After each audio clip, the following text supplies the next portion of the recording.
Our first movie tells the story of a friendship behind prison walls that spans more than 20 years.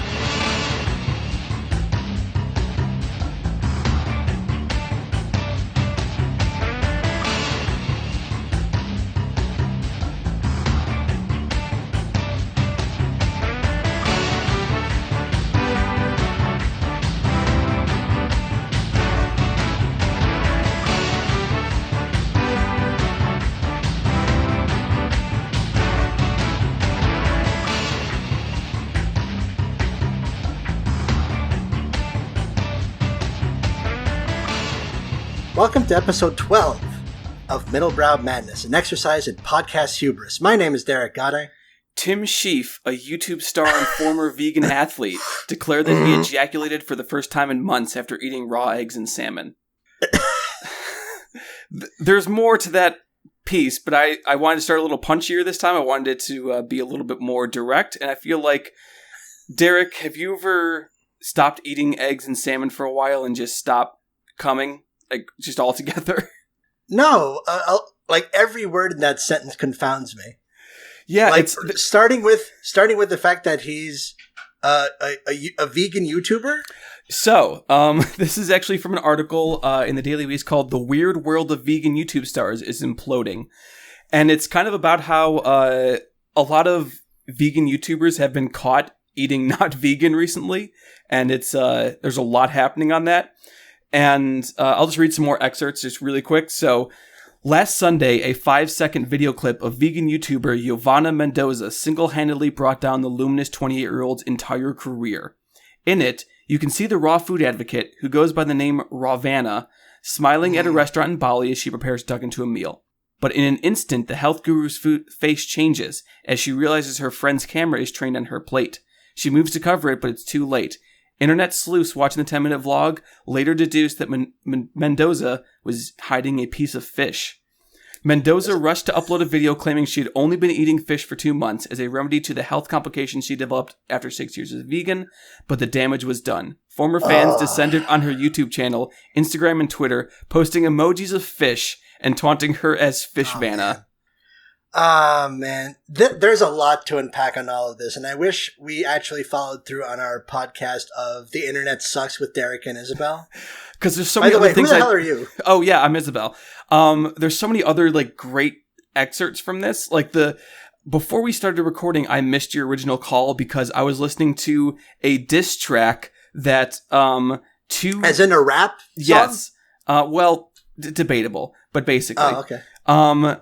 That two vegan twins named Nina and Randa that they made that they were dressed up in like cop outfits and they're like the vegan police and they're like insulting some person who... Oh, that thing that Scott Pilgrim made fun of. Yes, but this is like for serious. Oh, man. But the other good thing I really liked about it, so there's one of these vegan stars is named Freely the Banana Girl. And she's named that because the original diet she promoted involved her eating up to 50 bananas a day. And that's a lot of goddamn bananas. A lot of bananas. And she was, I guess, dating some guy named Durian Rider, who's also a YouTube vegan star. Let me guess, he made his bones eating 50 durians a day. I didn't say anything about that. And I was too scared to look up these vlogs.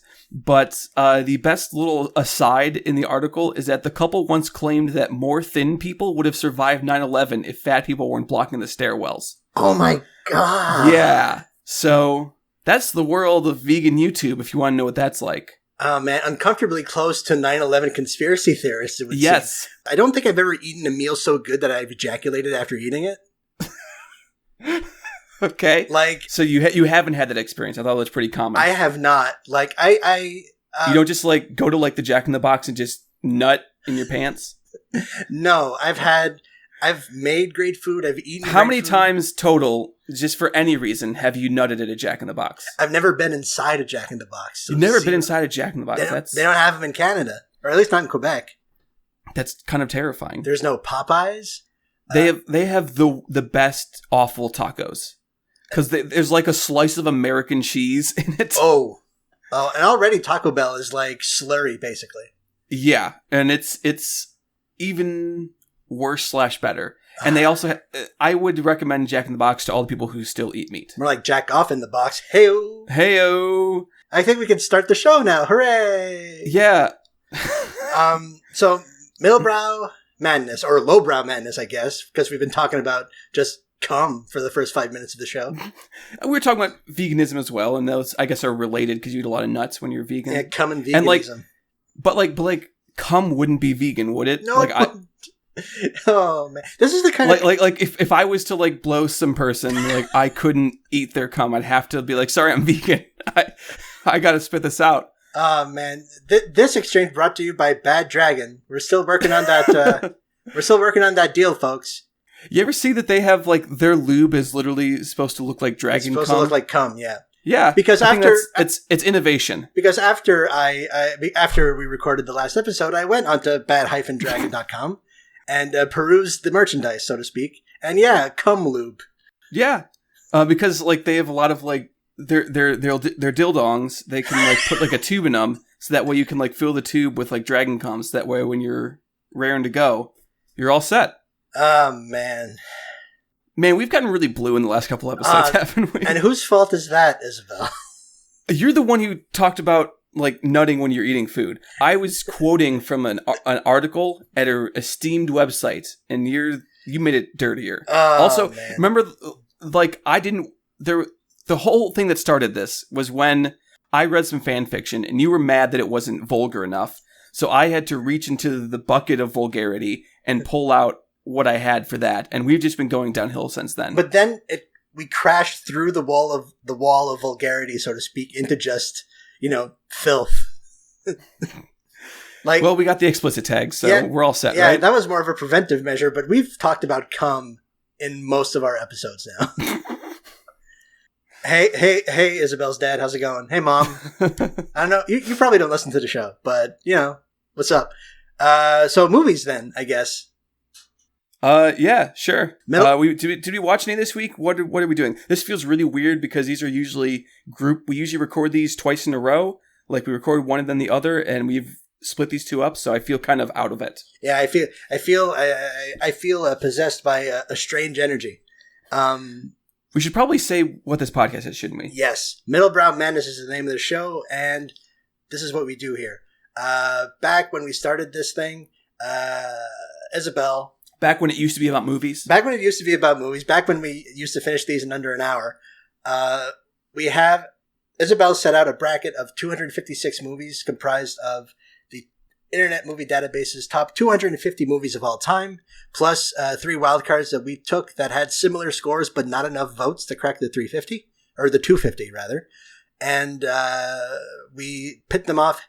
Pit them off, is that a thing? Is that idiomatic English? We pit them head to head against each other in a single elimination bracket until we crown a champion, which I estimate is going to be early in the next decade. We're right in the middle of the first round, or I say the middle because I don't want to depress myself too much when I look at how big this bracket is. Yeah, we're getting towards the first quarter. We're getting towards the first quarter. So we each have vetoes. Since this is a 2-person operation, if we come to a tie, we can use vetoes. We have 4 for the first round. We've each used 1. We both have 3 left. And this time around, we have 4 fresh contestants entering the Thunderdome, as it were. We've got All About Eve versus A Beautiful Mind, and Inception versus 8.5. That was weird. Don't do that again, please. Should I call it by its original Italian title, Otto e Mezzo? I'd prefer that than 8.5. That 8.5. makes it sound like it's like a cyberpunk movie. In a way, I'm not going to die on make this that hill. argument. I'd go for it, Derek. I'd love to see that from you right now. I didn't think of it beyond just those 3 words I just said. So maybe we should just get right into it. Yeah, for sure. A Beautiful Mind. Did that win any Academy Awards? It won a couple of them, right? It won a few. Let's do the tail of the tape. So we have the 115 seed, All About Eve, released in 1950, directed by Joseph L. Mankiewicz, based on The Wisdom of Eve by Mandy Orr, starring Bette Davis, Anne Baxter, George Sanders, and Celeste Holm. $1.4 million budget, $8.4 million box office take, so a pretty good hit, especially when you consider that those are $1950, and won 6 Academy Awards, so a pretty... and nominated for a ton more. But winner of 6, Best Picture, Best Supporting Actor, Best Costume Design Black and White, Best Director, Best Adapted Screenplay, and Best Sound Recording. Going up against A Beautiful Mind, released in 2001, directed by Ron Howard, based on A Beautiful Mind by Sylvia Nassar, starring Russell Crowe, Ed Harris, Jennifer Connelly, Paul Bettany, Adam Goldberg. This movie's got a real deep bench. And... also a winner of 4 Academy Awards, including Best Picture, Best Director, Best Adapted Screenplay, and Best Supporting Actress. So that's 2 different Best Picture winners going up against each other. Yes, I think this is the first time this has happened. So Derek, which one are we starting with? Are we starting with Eve or Mind? Let's start with All About Eve. Let's start with the favorite. Okay. That is probably a good idea. So All About Eve is, I don't know if we said this on the show or if it was off air, but this is basically Showgirls. Yes, it's just, have you seen Showgirls? Then you've probably seen most of All About Eve. And I don't mean that negatively. No, this is like, the plot very broadly is the ingenue usurping the position of the star. And, there's an interesting bit of casting here because you would think just reading the cast list that one of these 2 people is the asshole, but Bette Davis is not the asshole in this movie. Bette Davis is actually the person who's put upon. She is kind of an asshole in certain parts. I don't think we should just say that Bette Davis is the hero necessarily in this film. There's no real hero, honestly, but she's not the one making the moves. Let's say that. No, she's not the one making the moves. She's the one who is being moved upon. Being moved upon, I guess. As good as Bette Davis is in this movie, this is Anne Baxter's movie through and through. 100%. Yeah, I agree.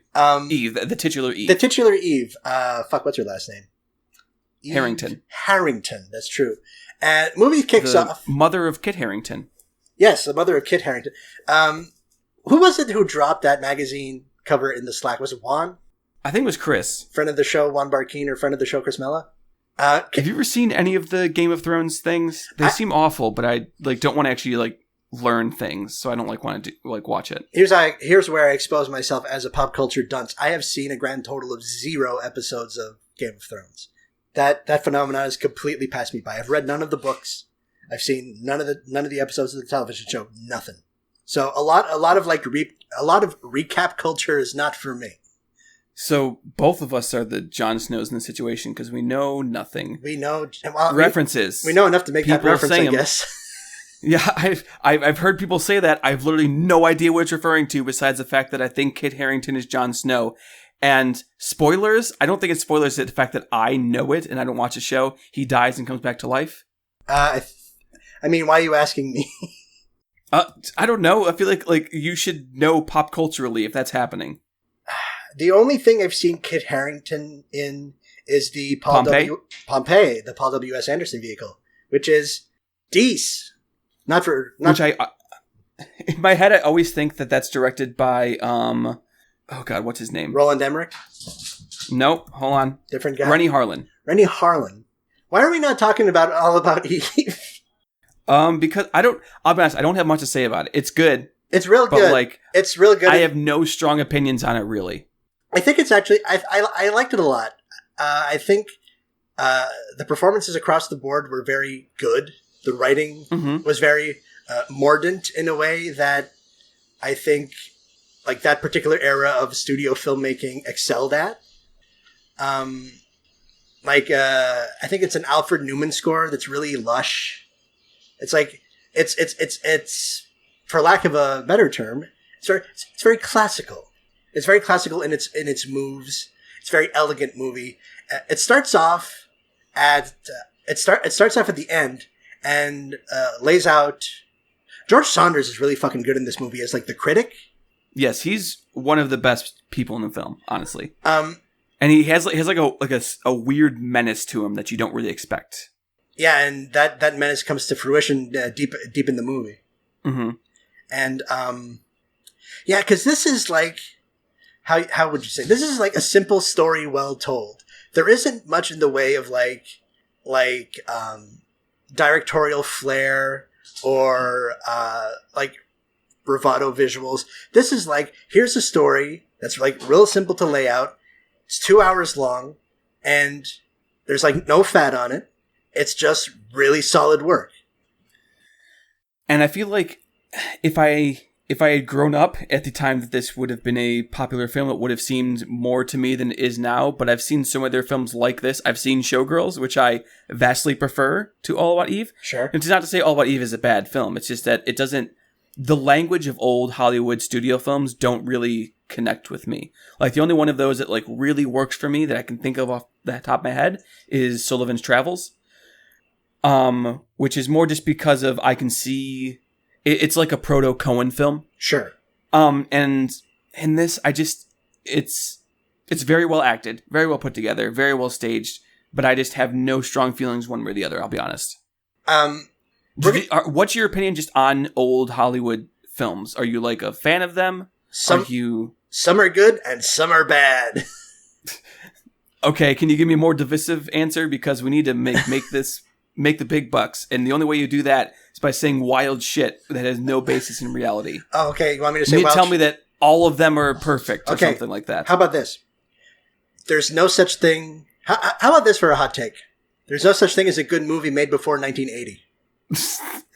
That is a hella hot take. Yeah. Are you going to stand by that one? Because I'd love to see if that holds out. I can't even commit to the bid. That's a complete lie. No, I mean, I think a lot... Because, I mean, this has been like an area of study... Like, here's the thing. I went to grad school, and classical Hollywood cinema was not part of, like, it's like a huge part of, like, the syllabus, but it wasn't my area, like, my chosen area of study. Like David Bordwell and all that shit, and the classical Hollywood cinema, it's been studied to death. There's kind of a look to it, and there's theories behind that. And when you imagine a movie from the oldie times, you kind of have that image in your head of like the 180-degree rule is like very, very strictly enforced, and the sets kind of look like this, and the lighting is kind of like this, and people have kind of like, you know, like transatlantic accents. They kind of speak in a certain way, and the ones that stick out are like the weird gnarled genre versions. The deviations, of that. Yeah. So like all of film noir, Hitchcock, like even shit like your weirder westerns, psychodramas, all the movies that were made for like really, really cheap, like Detour is getting a bit of a bump because the Criterion disc dropped not too long ago, and that's a gnarly piece of work. And no, I mean, but I'll just go back to my original answer. Some are good and some are bad. I mean, it feels a little bit like I'm trying to find something new to say about like The Great Gatsby. Right. Like everyone read it in high school. Everyone knows what it's about. Everyone's seen the whole thing. Like, I've had to do a million essays on it. I'm sure everyone else has had to do a million essays on it. Like, at a certain point, I can recognize a quality that doesn't resonate with me. Whereas, like, older films that do resonate are something like, this is much older, but like A Page of Madness. It's a silent film that like really resonates because it's so strange and weird. Also, that was in Hollywood, though. True. Also, this as far as like the Hollywood ones... So some ones that like stick out to me are like I Married a Witch. I don't know if you've ever seen that. But I ain't seen it, but I know of its existence. It's deeply goofy and kind of like fun and weird, and it's basically sticks out because of Veronica Lake. Veronica Lake sells that movie. She also sells Sullivan's Travels. Probably why those are like my two favorite of those, because she's the star, or not the star, but one of the stars in both of them. One film that I know we're both huge fans of is Hell's a Poppin'. Hell's a Poppin', yeah. That was like God, what's the production credit on that? Who released that? Because Hell's a Poppin' was kind of like a phenomenon. That was Universal Pictures. It was Universal, so sure, okay, yeah. Because Hell's a Poppin' was kind of like a phenomenon. Certainly. But then you also have stuff like, again, like you're talking about the weird genre films like Island of Lost Souls is super weird. The 39 Steps is obviously not just Hitchcock, but it also has that really strange ending that... Sure. Like, I still think about, like, that's... Why do you choose that? But then, like, the things that I actually care about from older cinema is stuff like, like Spencer Williams films, like race films or films from outside the U.S. Sure. Or those things that haven't been fully metastasized into mainstream filmmaking. Sure. I think this is kind of in a strain of movies, and I think we're going to talk about this a lot as we go on further up the bracket. I think I'm sure is Sunset Boulevard in here somewhere probably. Yeah, well, that's like a dark kind of. That is kind of darker and weirder, like reflexive movie. But I think something that is true about All About Eve, and is true about another one of the movies we're going to be talking about today, but I think will come up again as we go up the bracket, is this is the kind of movie that is easy to take for granted because there's been a lot of time between the release and right now. And a lot of what would make that film unique or exemplary has kind of been absorbed into the greater culture and into like the very bones of filmmaking. But that's and it takes it's for a musical comparison. It's kind of like I hate the Beatles. Well, I don't hate them. I don't enjoy listening to the Beatles. I think it's really boring. I think it's like super lame, honestly. But at the same time, I see like all the DNA of that in so much of rock music I do like. Like I love all like the Elephant Six stuff, which wouldn't exist without the Beatles. Or I like Beatlesque harmonies when they're not in the Beatles. So I can take a lot of those things for granted. I like this a lot more than I like All About Eve a lot more than I like the Beatles, but it's the same kind of concept. Surprising no one, I quite like the Beatles. A lot of people do. They sold some albums. Any messages to that effect can be forwarded at Space Jam Fan on Twitter. I've said this a million times. I don't think I'm going to get anything new telling me that, actually the Beatles are good and I should like them more. I don't want to be a negative Nancy about our podcast, but I don't know how far the reach of our show is beyond our circles that are already established. Well, if you want us to expand beyond that, if you want us to reach the bad dragons of the world, dear listener, you need to share this podcast. I mean, we usually do this for the end, but you know what you don't need to share? Any stray copies of A Beautiful Mind you might have laying around. Oh, you were doing a segue. I was like thinking you were doing a callback and you were going to say like come. I was like, you probably don't need to share that most of the time unless someone wants it. But I have a modicum of professionalism that I'd like to conserve. Well, I'll drag you down to the gutter with me if I need to. But A Beautiful Mind. Yes. Not a beautiful movie, though. I said last episode that there's one film this episode that I found like generally morally repugnant. Sure. This is it. We're talking about A Beautiful Mind. And I think this film is genuinely like bad. So like, not just like filmmaking wise, which I think it is also not great that way. I think it's just kind of on a moral level. Like filmmaking wise is kind of dull and a little hacky. It's a Ron Howard movie. Like Ron Howard is like a really interesting test case for like auteurism, because I don't know if he has a style. He's made good movies. He's made bad movies. He's the prestige version of Rennie Harlin. To bring back him, because Rennie Harlin doesn't have a style. Rennie Harlin's style is whatever's popular at the moment, and he just does that. I happen to like Rennie Harlin quite a bit, and I actually like a lot of Ron Howard's films. Yeah. I loved In the Heart of the Sea, and that's also a film that just steals from like other movies. Like there's shots in it that are clearly taken from the documentary Leviathan, like so clearly taken from it. Or Master and Commander, I guess. Master and Commander is another big viewpoint for that. And then you have stuff like The Da Vinci Code, which I actually think is a pretty fun movie. I think it's very dumb, but I think it's pretty fun. Apollo 13, that's a good movie. Okay. I mean, I think it's a good movie. I haven't watched it in like 15 years, but I liked it then. Okay. That's totally fine. I never saw Solo, but I hear it's fine. Yeah.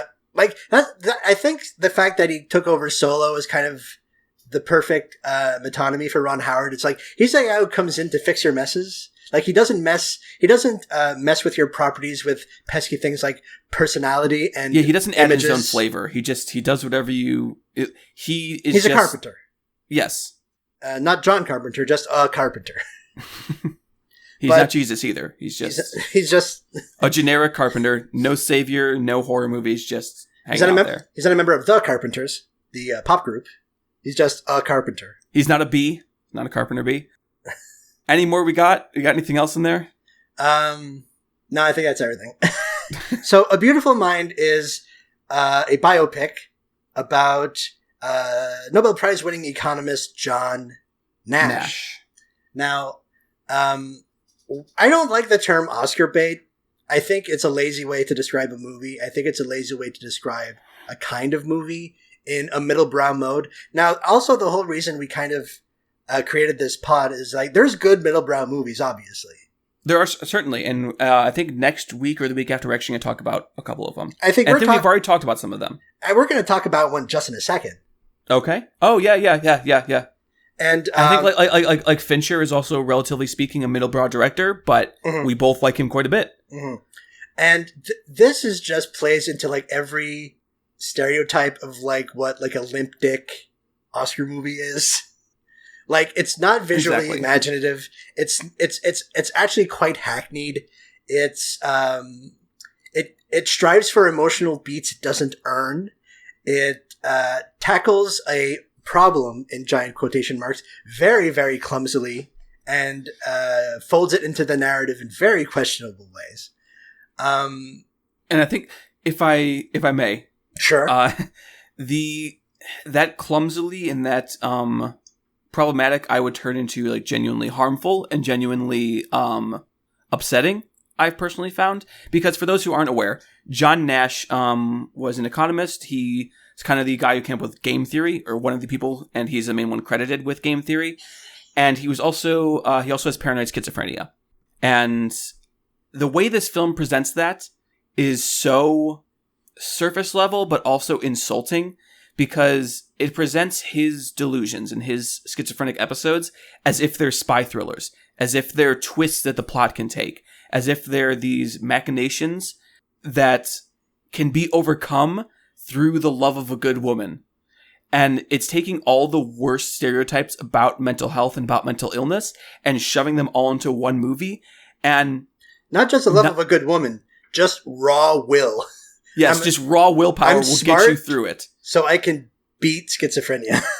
Which, I mean, to be slightly fair to the film and like probably give it way too much credit, psychiatry and psychological like medicine at the time that John Nash was having these serious problems. Was still in the fucking Stone Age? Was still in the Stone Ages and was often not great. But the fact that it's one of those movies that shows taking your pills as being a burden. Right. Which is such like a shitty thing to see as a person who does suffer from mental health issues. I've never obviously suffered, I shouldn't say obviously, I haven't suffered from schizophrenia, but I have had serious depression, I've had serious anxiety, and the pills help. Going to therapy helps. I didn't get over these things, and I didn't work through them, and I haven't grown just by willing myself to get better. That's not how anything works. And I think that the way this film, the blandness of Ron Howard's direction really makes what should be something that is genuinely harrowing, something that is genuinely a serious part of this person's life, and something that should be grappled with very delicately, into just pablum. Where there's another film. Have you ever seen Clean Shaven? Clean Shaven's been on my list for ages, but I have not seen it. It's an excellent film. It's also about a character who has paranoid schizophrenia, but it's a film that uses its style to attempt to emulate what that might feel like to be a person with schizophrenia, and the overwhelming nature of trying to exist in a world that doesn't adapt to you, a world that is not kind to you. It's a heartbreaking film. It's a very good film. I'd recommend everyone see it. But I think that having that, especially as another example of how you can treat the subject in a way that isn't disrespectful, in a way that is genuinely open-hearted and wants you to understand, but does not pussyfoot around that it can be very difficult to live with schizophrenia. And also the fact that, how familiar are you with game theory, Derek? Very little. Okay. So, I'm not going to get super into it because I'm not a mathematician. I'm just like somewhat familiar with it. But, the game theory is this economic and mathematical theory that attempts to explain human behavior through games, quote unquote, which is any activity in which one person profits to gain more or less than another person, to put it in a very broad sense. And the way they demonstrate it in this film is through like some really weird sequence at a bar where they're like, hey, if we all want the blonde girl, but if none of us go for the blonde girl, we'll all get other girls and we'll all get laid. And it's like this fun, like frat kind of thing. Yes. When actual game theory, and its applications are very serious and very dark and have led to some very big problems. And, Adam Curtis has a film called, I believe it's The Trap, is this one that I'm thinking of, where he actually discusses game theory's influence on economics and politics, and the way that it has kind of deified individualism and deified competition to the detriment of cooperation and mutual aid. And what I find really distressing about this film's use of game theory is that if it had just ignored it, or just been like, hey, he did something really good, the end. But the fact they try to dramatize it, but they don't dramatize it in a way that contextualizes it, because John Nash himself has said, hey, I thought this was the way people worked because I was seriously paranoid and seriously had schizophrenia that was like seriously impacting my ability to realize how people actually mutually help each other. I was so alone and so individualized that I couldn't conceive of the way most societies actually work. So even if you look at him now, he's basically says like, well, under very specific circumstances, what I said is correct, and the mathematics obviously work out, but it is wrong to view that as a broader thing. And I'm not saying Ron Howard needs to make a socio-political film about the influence of game theory on economics, but the fact that there's this deeply paranoid aspect to this entire theory that isn't brought up at all and is made to seem almost like a cooperative theory is really gross and really weird. And for those couple reasons that I just spoke about at length, unfortunately, that's okay. I found this film genuinely like morally like repulsive.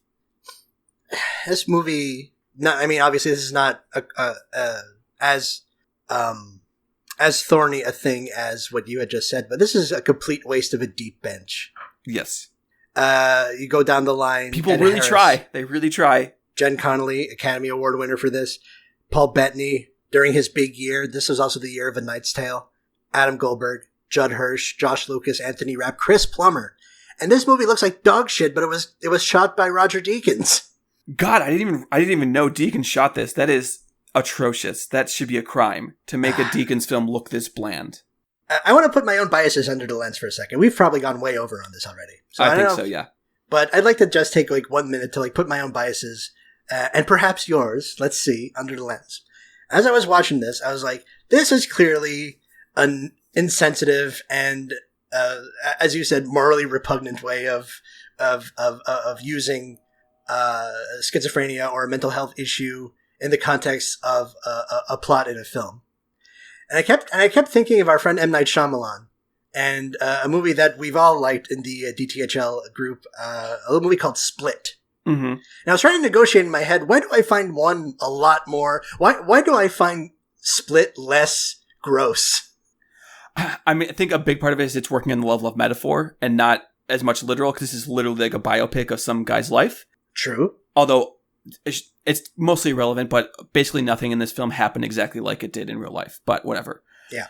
But I think it's also the fact that Shyamalan clearly has a totally separate level of empathy and understanding, to the point where, yes, it uses dissociative identity disorder in a way that is kind of gross. Like, I'll be straight up. It's a little gross. But it's also in a way that is clearly empathetic towards that and clearly cares about that as a way of viewing the world and as a way of perceiving things, and not merely as a plot point. Sure. And I think that obviously extends to the rest of the characters in that film. I think that Shyamalan is very good at using these metaphorical languages to express and to characterize people in ways that are a lot more deep than this movie ever gets to with its main character. Because like John Nash's character in this is he's not very good at people, and he's crazy. And I realize that sounds insulting, but that's how the movie points it. Yeah, he calls himself that. Yeah. And that's like his only two character traits. I don't know anything about John Nash. I know more about the interviews with John Nash I saw in an Adam Curtis documentary than I do about a biopic of him, that's something that is fucked up. That's pretty damning. And with that, I think we can handily hand All About Eve the victory in this particular pairing. Yes, it is. I think in any other pairing, it would have had a little bit harder time, but when it's going up against a film I found morally repugnant, yeah, it's kind pretty of a free easy pass. to slide past there. All right, so congratulations to All About Eve. You are moving on. This next matchup is real interesting. There's a lot of levels of reality going on. It's real interesting. So tail of the tape real quick. Let me get my notes, because I totally have notes. The 14 seed.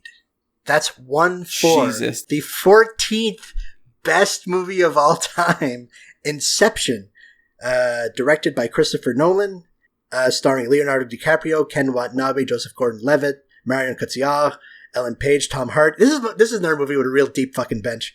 And worldwide box office smash, $828 million take on a $160 million budget. And did this win any technical Oscars? Must have. It won 4 Academy Awards for Best Cinematography, Best Sound Editing, Best Sound Mixing, and Best Visual Effects. Right, Raleigh Pfizer got his Oscar for this. All right, well, that's pretty good. Versus 8.5, released in 1963. I should also say that Inception was released in 2010. That's something I should have said. 8.5, the 243 seed in this tournament, released in 1963, directed by Federico Fellini, starring Marcello I can go for it. You can do it. I believe I can you. Definitely do this. Marcello Mastroianni, Claudia Cardinale, Anouk Aimée, Sandra Milo, and Barbara Steele. And I don't really have budget numbers on this, but $3.5 million take on rentals, according to Wikipedia. I mean, regardless of how much money it made, it had a pretty long tail as like a important cultural document of 60s Italian film. And that's not nothing. And it won Best Foreign Language Film. It did win. It did do that. So, and apparently even the Vatican liked it. Yeah, it's on the list of the Vatican's best movies of all time. I'm really curious what else is on that list. It's really interesting that these two movies go up against each other because in a way they are both about the fucking magic of cinema, baby. Coming at it from two very different directions, but ultimately these are both dazzling works of film that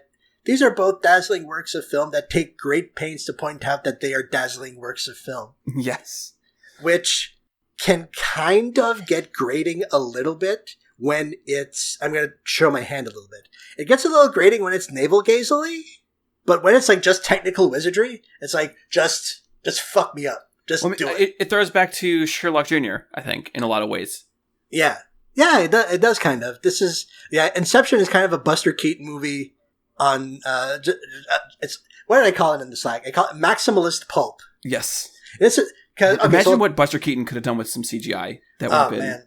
Like he wouldn't have done it. He would have been like he would have been one of the last practical holdovers. By the way, looking through the Vatican film list, there is nothing surprising. It's literally everything. We could do a second bracket just off of this list because it's so fucking normie. So it's like Last Temptation of Christ. You heard it here first. I think the Pope is a normie. I think that might be the title of the episode. So yes, which one are we talking about first? We're talking about Inception. Yes. Okay, so I kind of... AKA like every film bro's mind-bending, mind-blowing favorite film. Even though it is, we've talked about this quite a few times, it is almost thuddingly straightforward. Yeah. The fact that anyone would call this a mind-bending movie it's something else, Derek. It's a credit to Chris Nolan that, well, as a director, that, everything is laid out super cleanly. Yeah, it's not an insult that it's not especially complex or especially hard to follow. Those are like, if anything, credits to Nolan, the fact that with everything this film does, that you never lose track of where anything's going. Inception is kind of the perfect usage case for middlebrow madness. I think it's the perfect movie. It's in the top 15. It's directed by someone that you have called our greatest working middlebrow director, Christopher Nolan. I forgot I said that, but I would still agree with that right now.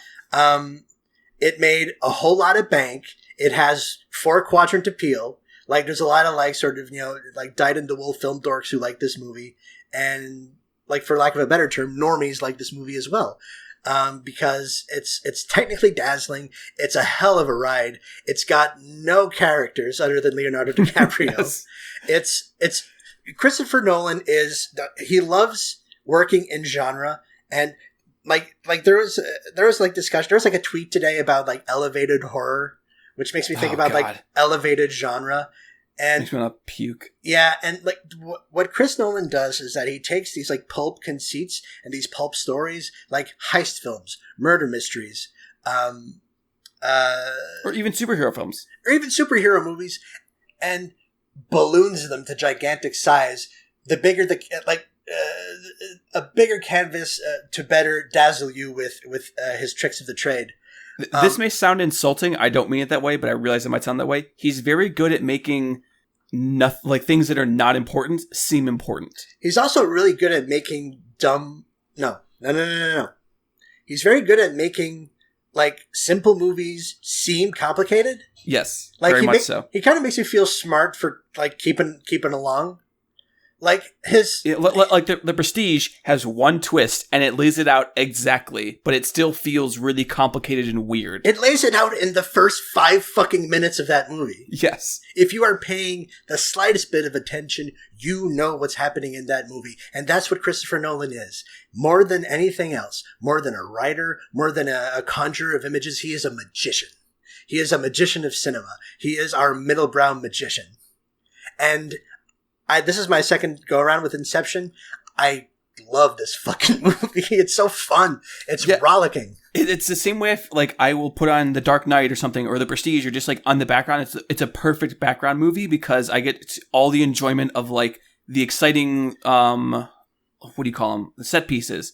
The weird concepts that are not maybe used entirely to the fullest extent, but are still used very well and are used, like we said, in very economical ways. Even though he sometimes has some bloated runtimes, none of his films really feel like they're overlong or they're not using every single part of what they have. That whole third act is just one sustained action set piece split on 3 different levels of storytelling. Mm-hmm. And it's a feat, and it's really, really fun. It's like, and it's a very talky heist movie.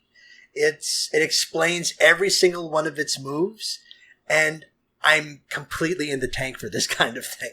Yeah, no, I agree. I will say that the one problem I do have with this and some other of, I was gonna say Burton. That's not who I meant at all. Nolan's films, and that I'm sure we'll get to at some point, talking about the other ones, is that I sometimes wish he would lean harder into the pulp. Sometimes he seems almost afraid of getting there. Like, this film has a lot of characters who don't really have characters, and that would be fine if they have ticks. And that would be fine if it was heist archetypes. If it was like, this is the weird guy. This is the guy who is really good at X, Y, and Z. Here's this other person. And they all kind of have that, but they don't lean into it as hard as they should. So it never ends up feeling like a definition. Like, you either need to actually flesh someone out or you need to make them an archetype. And I feel like sometimes he floats right in the middle. Like, I think Ellen Page is really trying in this movie, but she does nothing to work with. Leo's pretty good in it, though. He is, yeah. I mean, he's fine. Besides, obviously, in the Dark Knight, help me out. Christian Bale? Yes. No. Heath Ledger. Heath Ledger, right. The person that's in The Dark Knight. The reason you see the movie. The person that won an Oscar for his performance. Yes. Besides that performance, I don't think that there's really any great performances in any Nolan films. I think he even makes, like, great actors into bad actors. Like Interstellar, it's a movie I have quite a bit of soft spot in my heart for. It's also a movie with a lot of bad acting by really good actors. And a lot of it's the writing, like the fact that Anne Hathaway in that movie has to deliver the worst speech imaginable. And she's a great actress. She's incredible. And she's trying really hard. And it's just such a bad speech. It's so poorly written that it just doesn't come across. I don't know. I mean, I was real plugged in to that speech when it was happening. I'm in the tank for Interstellar as well. I bought into it hook, line, and sinker, I gotta say. I like a lot of it. It's just that I can't front. I like McConaughey in that. He wastes... That's the thing. Nolan's a big softie. That's the idea. He's a magician, but he's also a softie. And it's a weird balance to mix. I feel like if I really wanted to get into this, we'd talk way too much about Interstellar, which I have very serious political opinions about. Sure. So let's just stick to Inception, in which I agree. It's a very sentimental film in a good way. Sure. Like you said, it's a concept that lends itself to, like, lots of, like, great ideas, like great, it could go in a lot of different directions. And this is fine that it goes in this direction. It's very potent. It's simple. Like, this part of it is kind of elemental. It's like, this is kind of like a tragic love story. And that's fine. But it's just a spectacular feat of filmmaking, I think. And I as far as like, I'm still trying to think of another Nolan movie with like another like a crackerjack performance other than Heath Ledger. And I like a lot of these movies. Like I like David Bowie as Tesla, but he's not really acting. He's just being David Bowie. Hilary Swank in Insomnia is really weird. Like that's a performance of choices, which I can respect. But it's not. Nolan doesn't make the kind of movies that lend themselves really to bravado performances. I mean, that's not really what his concern is, for better or worse. Speaking of movies with deep benches, God, yeah, very attractive benches as well. Oh man, there's Jesus Christ. Yeah, there's a plurality of sexy ladies in 8.5. That's for sure. So 8.5. Federico Fellini. Are you a Fellini diehard? Have you seen anything else by Fellini? Because I have not. I saw Fellini Satyricon when I was like 18, and I wasn't wild about it. I'm sure I'd like it better if I saw it again. That's the thing when you watch movies that are a little edgier when you're like 17, you don't take to them. Which is weird because I watched like David Cronenberg's Crash when I was 18, and I thought it was phenomenal. So I guess it just depends on your flavor. Yeah, I was say because I was very much into the strange and the edgy as I was that age. That was my bread and butter. Like I considered swearing edgy still when I was 18, so I was like I was easily satiated. But I think what else have I seen by Fellini? It can't be just those two. I can't have a fucking piece of paper that says that I'm a master of film and only see two Fellini films. You didn't see Vertigo before you got that piece of paper, so that piece of paper doesn't mean much in terms of which film you've actually seen. Where are you? I mean, like La Strada, Knights of Cabiria, which is also on this list, so I'll see that at some point. Yeah, Knights of Caribia and La Strada are both on my computer right the fuck now, and I have not seen either of them. So no, I've only seen the two Fellini films because I'm a bad cinephile, but also, like I was saying All About Eve, the films of Federico Fellini are kind of cultural objects at this point in time you kind of take for granted. Because no one, like, if someone were to make an 8.5-esque film now, kind of this navel-gazing piece about kind of a scumbag director navel-gazing, I mean, it would get eviscerated. Yeah, you just say, well, someone already made this film and you're not Fellini, so what are you doing? And yet, this movie still kind of has like a power to it. It does, which I was surprised by, I guess. I don't know why I was surprised. It just, besides the couple like neo-realist films I'm a fan of, generally speaking, I don't like European cinema of this era. I don't really like Italian neo-realism. I was going to say neoliberalism. Don't like that either, but that's not great. I don't like the French New Wave at all, besides as you've said Varda. Previously. Yeah. It's just not really my kind of filmmaking. But there's a lot of really good images in here, and there's a lot of things that, even though I've seen derivatives, I still found really resonant and fun. Like, for example, I mentioned in the chat that there's a scene in this movie that's basically a scene from End of Evangelion. Yes. This is the sequence where he arrives. He's basically got a harem dressed in white, pampering him. Then they all stop to tell him everything he does wrong and how bad of a person he is. Which is the best part of the movie, in my opinion, because... I think Guido, you're a piece of shit. Yeah, which is... my main barrier with the film is that I didn't like being with the guy too much. I found him very off-putting, which is the point. But at the same time, like, I have to spend all this time with him when I just wanted to spend the time with, like, the more interesting characters, which is basically all the women. Basically all the women, yeah, because... And I should say, I feel like I would also resonate with this film more if I'd seen other Fellini, because clearly there's moments where it's like, you're referencing something that you did. I don't know what it is, but I can tell it's a reference. Because that's the thing. 8.5 is literally, I have made 8 movies, and I collaborated with someone else on another. 7 movies. He's made 7.5 movies. Right. So this is like where I'm at right now. Yes. And it's like, it's very artful self-flagellation. It's a collection of great images interwoven with this kind of, oh, woe is me, directing's hard. It's it's fucking tough being a genius, goddammit. You don't understand. Yeah, and those are the moments where it falls down to me. The moments where it does really well is the moments where that flagellation does end up being a little more critical and actually looks at the things he's doing. And I think that his relationship with his wife actually works incredibly well. Yeah, that scene when they're looking at the dailies is fucking eviscerating. Yeah. When they're looking at the dailies and they're seeing his choice of depictions of her on screen, and she's like seeing herself through his eyes and seeing what he thinks of her.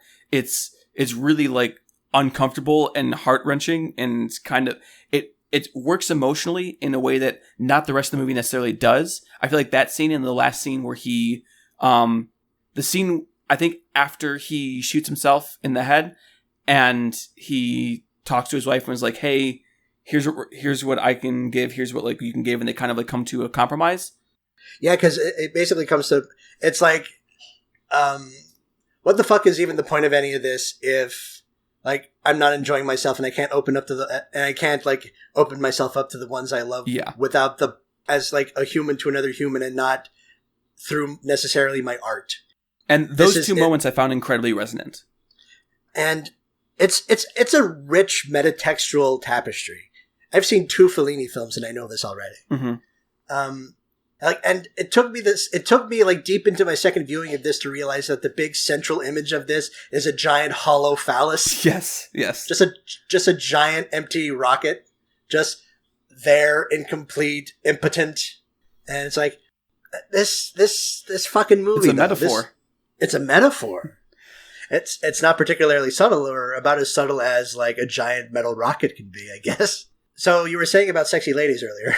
Yes, it feels a little, I feel like we're falling into the trap of 8.5 by saying that. Yeah. But the supporting bench that's almost all women, like there's the critic in this film that I think is also very good. But it's like Claudia Cardinale, is that how you say that? Is it Cardinale or Cardinale? I think it's Cardinale. Because she's Italian. Here's what I know how to say. Barbara Steele. She's great. Barbara Steele, I loved her in it. The legend. Anouk Ami? Is that how you... I should just let you do these. Anouk Ami. Cool. I'm pretty sure that's what I said. You didn't. Okay. I believe you. You said it sounded more like Anouk Amy. I don't think it did. But we have a recording of it, so luckily I can delete this part if I was wrong. That's the thing. It's this really delicate dance of self-flagellation and self-indulgence. And credit to Fellini that he can at the same time he's saying like, "Oh, I'm an awful like womanizer." He's also saying, "Look at all these beautiful women who are in my film, and all these women who want to fuck me." This awesome director. Here's the thing: there's not a second in this movie that Marcello Mastroianni looks happy.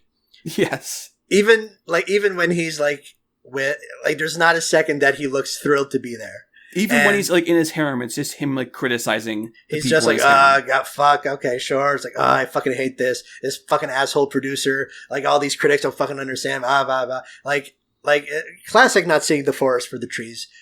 Like here's the thing with 8.5. Explaining 8.5 ruins the point of 8.5 because you fall into its traps. It covers every possible base about itself and about Fellini. So talking about it is kind of like a weird. It's like this weird like Ouroboros exercise. I mean, it's a lot like Lady in the Water, in that there's a critic character in Lady in the Water who, if you start criticizing Lady in the Water, you kind of start sounding like the critic in Lady in the Water. Sure. So, which is not to say Lady in the Water is a good movie. I think it's. I've not seen Lady in the Water. I think it's Shyamalan's worst. Well, not his worst, but one of his worst like actual auteur films. Sure. But. Should we just talk about Lady in the Water for a bit? No, that'd be kind of... Lady in the Water is unfortunately not on the 250. Does Shyamalan have one? Is Sixth Sense in here somewhere? I think so. Yes, it is. Who's it facing in the first round? Inglourious Bastards. Oh. That's a matchup. Interesting. So, how I think we've probably gone over time. No, we actually still have a couple minutes. Couple minutes? Okay. 8.5. Yeah, I think my first Letterboxd review of this when I saw this for the first time was anyone who says that a movie is just a movie is either a fool or a coward. And our boy Guido is both a fool and a coward. Yes. He comes to his senses a bit at the end, metaphorically kills his former self with a pistol shot to the head underneath a table that is being crowded by his loudest and harshest critics. And no, this movie is absolutely 100% super unsubtle about, like, boohoo, woe is me, people are talking about me in the press. Mm-hmm. And life is hard for... Like, this movie should be putrid. I feel like we're not saying that it's funny, though. It is funny. It is a very funny movie. It's really light on its feet. It's it looks amazing. It's a very great score. It does this weird balancing act of, yes, that woe is me kind of attitude, but also it never is dour. No. It's like you could... Even in that scene that I talked about that is really emotionally affecting, like watching the dailies, like watching those screen tests, it's at the same time both really affecting and really like heartbreaking, but at the same time it's filled with jokes.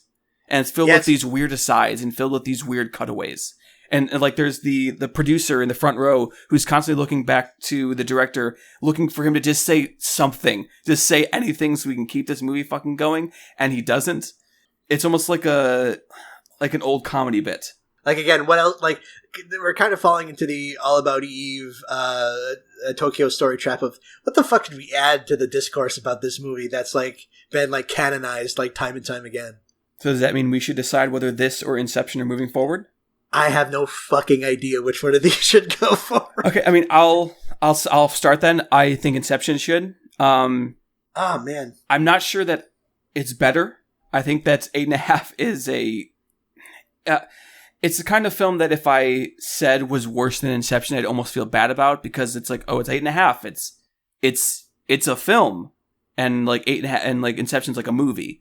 But at the same time, if we're looking at what they're attempting to do and what I got out of their attempts, I think like 8.5 is attempting to make this self-critical portrait, attempting to make a funny and kind of sad movie about one man's neuroses. Sure. And I think it's successful, but it's also a little trying and also a little difficult. Not in like a arty way, but in a difficult and like a you repeating yourself. Stop, like just do something new, please.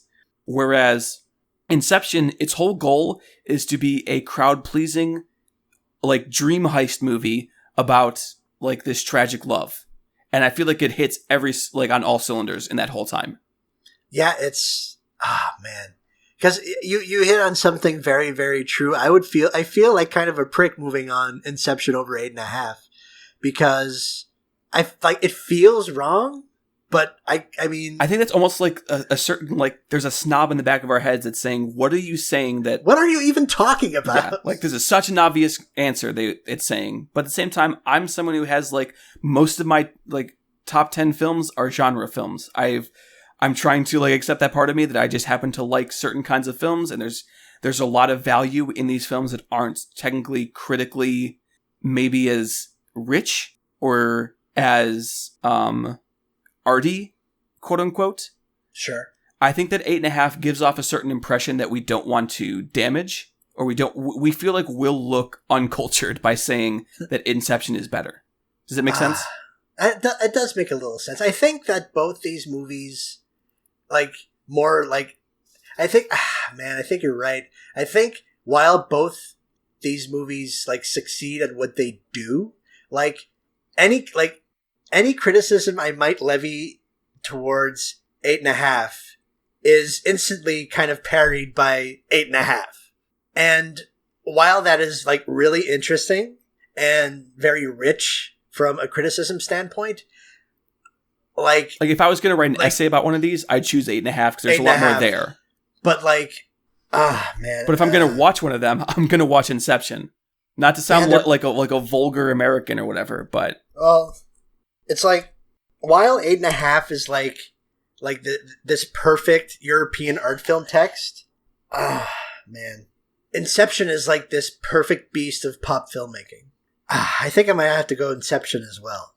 Okay, so now anyone who thinks that we were serious about film, that we were film cinephiles, can now officially turn the podcast off and know that we don't know anything. We're a couple of rubes who just Eve like when literally things go made bang. It into the second round. In this episode. Because we didn't like the first one at all. Neither of us really loved All About Eve. I mean, I liked it pretty good. It's a good movie. But like all the Chaplin and Keaton and that made it through and and Hitchcock's coming up probably. Is Hitchcock in this bracket? It has to be. Vertigo's definitely in here. Along with Psycho. Right, Vertigo's in here. There's no way those Psycho's probably in here. So, no, I think, like, I think it does. And what's the 400 blows going up against? Alien. Oh, fuck that. Sorry, 400 blows. Maybe. Hey, maybe I'll like the 400 blows. I won't, but maybe I will. I adore the 400 blows. Great movie. But Alien's probably one of like my 20 favorite movies. But hey, maybe we'll revise it on listening. So watching. And also I think that for a show called Middlebrow Madness, Inception going in ahead of 8.5 isn't flavor. That is true. I feel like we're really keeping. We need at least some middlebrow films to make it forward, so we can keep the premise of this podcast going. Yeah, it can't just be. It just can't be like. It can't be like. It can't just be snob movies, right? Yes. We can't just like defer to that particular. We can't defer to that area of our judgment. So that's the episode. That's both matchups. So what do we have coming up next time? I'm glad you asked. We have Full Metal Jacket against Fargo. Damn. Fuck. Damn. And City Lights versus Monsters, Inc. So we get to talk about my Pixar. nemesis Pixar. We get to talk about Pixar. And that's great because Isabel don't like Pixar. We'll get there. Yeah. I have some thoughts on Pixar, let's say that. All right. Are they mostly positive or negative? Ooh, you'll have to tune in to find out.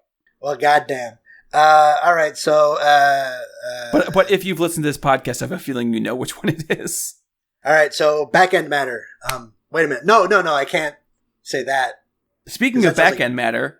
Yeah, that sounds like poop. Oh, I was going to say, you can put some in your butt. That's your back-end matter.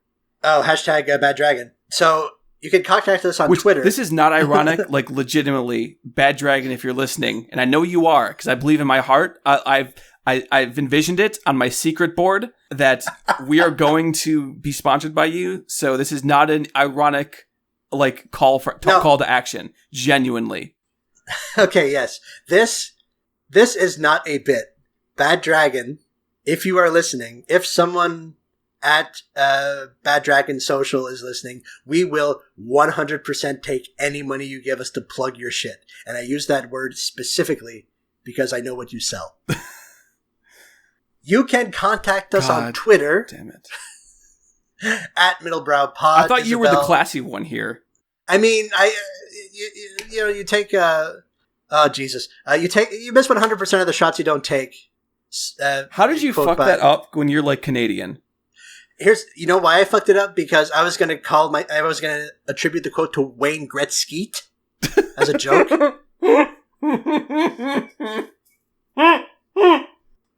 So while Isabel's having a conniption fit, I'm going to continue plugging our social. You can contact the pod at middlebrowpod on Twitter. You can contact Isabel at SpaceJamFan. You can contact me, Derek Gade, at Derek_G. And you can drop us a line this is an email address I'm giving. middlebrowmadness at gmail.com.